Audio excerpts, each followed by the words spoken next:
Buenos días, chicos. Continuamos la serie de vídeos dedicados a la tectónica de placas y sus consecuencias. En este tercer vídeo hablaremos de los terremotos, de su origen, de cómo se miden y de las zonas en las que suceden. Comenzaremos definiendo qué es un terremoto. Un seísmo o terremoto es un temblor de la superficie terrestre que sucede en un momento determinado como consecuencia de la liberación brusca de la energía acumulada durante largo tiempo. Para que se produzca un seísmo es necesaria la presencia de una falla activa, en la cual se va acumulando la energía que se liberará bruscamente. Pero, ¿qué es una falla activa? Una falla es una fractura del terreno en la que se produce un desplazamiento de alguno de los bloques fracturados, y el momento en el que se produce este desplazamiento es cuando sucede el terremoto. Por otra parte, para que la falla se considere activa ha de haber sufrido algún desplazamiento, y por lo tanto un terremoto, durante los últimos 10.000 años. Estas fallas activas se pueden encontrar en zonas activas de la superficie terrestre, como los límites de placa que veremos más adelante, también en las cadenas montañosas de reciente formación, asociadas a fenómenos de ladera y asociadas también al ascenso de los magmas antes y durante las erupciones volcánicas. Según la teoría del rebote elástico, en una zona activa se están produciendo unos esfuerzos que generan la acumulación de la energía elástica en la falla. Esta acumulación se produce porque las enormes fuerzas de fricción impiden el movimiento de la zona. Sin embargo, llega un momento en el que estas fuerzas de fricción se superan y toda la energía elástica acumulada se libera de golpe, generando el movimiento repentino de los bloques de la falla y produciendo una vibración brusca del terreno, es decir, un terremoto. El lugar de la falla en el que comienza el desplazamiento es el foco del seísmo, también denominado hipocentro, mientras que el lugar de la superficie terrestre que se encuentra sobre este, en su vertical, es el epicentro. Piensa que hipo es un prefijo de origen griego que significa debajo, mientras que epi significa encima. Durante el movimiento de la falla se libera una enorme cantidad de energía que se propaga desde el foco en todas direcciones en forma de ondas sísmicas. Las ondas se alejan del hipocentro al igual que lo hacen las olas generadas por la caída de una piedra en un estanque. Existen dos tipos de ondas sísmicas. Las ondas internas, que se transmiten por el interior del planeta y que se utilizan para intentar conocer la estructura interna de la Tierra, y las ondas superficiales, que se transmiten desde el epicentro haciendo vibrar la superficie, siendo las causantes de los desastres ocasionados por el terremoto. Entre las ondas internas podemos encontrar dos tipos. En primer lugar, las ondas P, denominadas primarias, porque son las primeras en ser detectadas por los sismógrafos, ya que son las que tienen una mayor velocidad de transmisión. Son ondas longitudinales, que hacen vibrar las partículas en la misma dirección en la que se propagan. Como todas las ondas longitudinales pueden viajar a través de sólidos, de líquidos o de gases, como por ejemplo lo hace el sonido.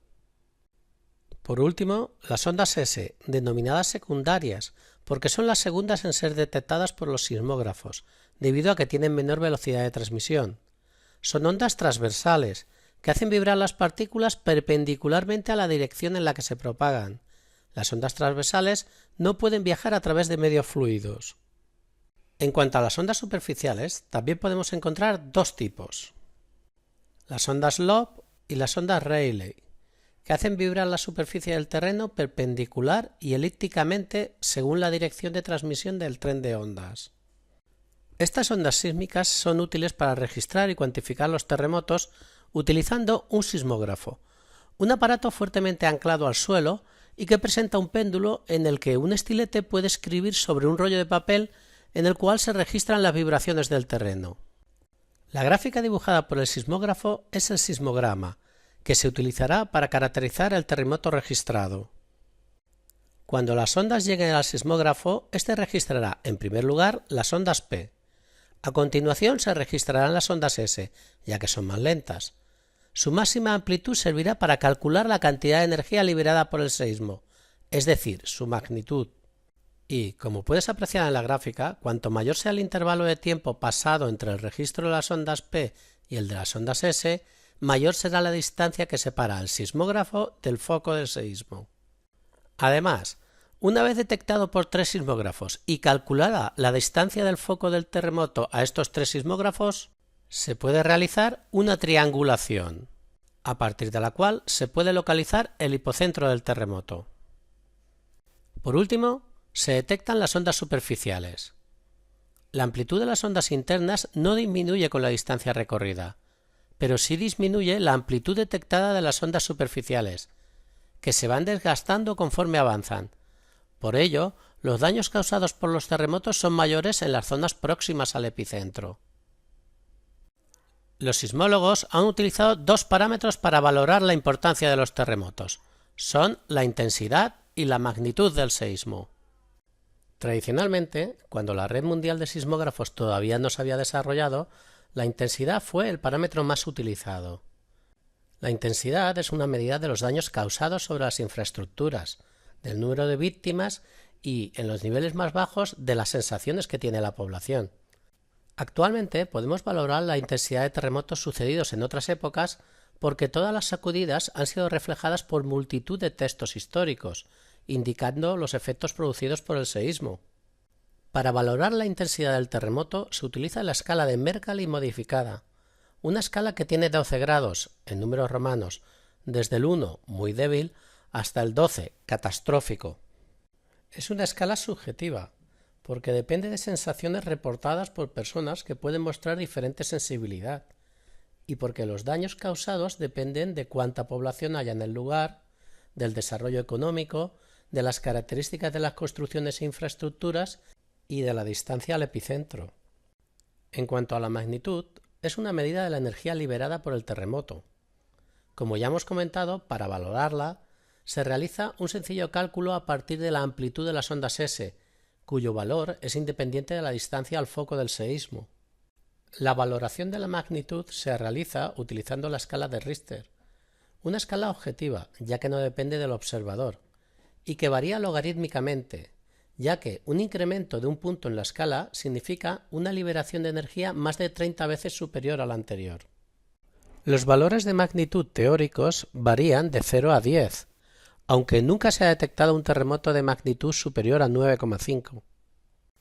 Pues bien, como ya vimos con los volcanes, los terremotos no suceden aleatoriamente en cualquier sitio, sino que se concentran en determinadas áreas que denominamos zonas sísmicas, y son muy improbables en otras áreas, que son las zonas asísmicas. La peligrosidad sísmica calcula la probabilidad de que se produzca un terremoto en una zona determinada, y como vemos en este mapa de la península, no es igual en todas partes, sino que las zonas sísmicas se concentran en el sureste peninsular y en los Pirineos.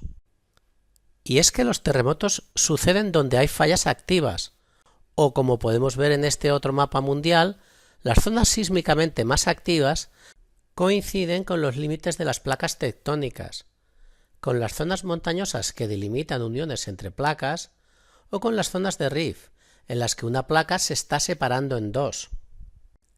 En concreto, en el rift y en las áreas volcánicas suceden terremotos muy superficiales cuando el magma se inyecta en las grietas durante su ascenso, y como consecuencia de las erupciones más o menos explosivas. De hecho, podemos dibujar el recorrido de la dorsal oceánica a partir de datos sismológicos. En cuanto a las zonas donde dos placas litosféricas chocan, una placa subduce, es decir, se introduce debajo de la otra, con lo que se producen seísmos debido a la resistencia que pone el manto a la entrada de la litosfera. Como podemos observar en este mapa de la subducción en Sudamérica, los focos de los terremotos son más profundos cuanto más alejados están de la zona de subducción. Por último, en las fallas transformantes, donde las placas se mueven lateralmente, los terremotos suceden como consecuencia de la fricción y la resistencia de las placas a dicho movimiento. La falla de San Andrés, en California, es la falla transformante más activa del planeta. En cuanto al riesgo sísmico, calcula la probabilidad del seísmo junto al cálculo de los desperfectos en las infraestructuras y las víctimas producidas. Las catástrofes ocasionadas por los terremotos se producen en las zonas habitadas como consecuencia de las caídas de los edificios e infraestructuras, a los incendios, escapes de gas o inundaciones asociadas. Para disminuir el riesgo sísmico de una zona, se deben tomar medidas de predicción y prevención. Si bien actualmente es imposible predecir un terremoto ni evitarlo, por lo que deberíamos centrarnos en tomar medidas preventivas para disminuir los efectos del seísmo, cuando éste inevitablemente suceda en un área sísmica. Para ello, se debe mantener una red de vigilancia sísmica que pueda detectar seísmos de baja intensidad ante la posible llegada de un terremoto mayor, y una red de aviso de tsunamis en las zonas costeras. Aunque el seísmo no se pueda predecir, determinados fenómenos pueden avanzar su llegada, como cambios en el nivel de pozos y lagos, variaciones en el campo magnético local o por el comportamiento de determinadas especies animales. Además, la política territorial debería evitar la elevada acumulación de población en zonas de alta sismicidad, cosa difícil de conseguir, y las medidas de protección civil deberían mantener informada a la población.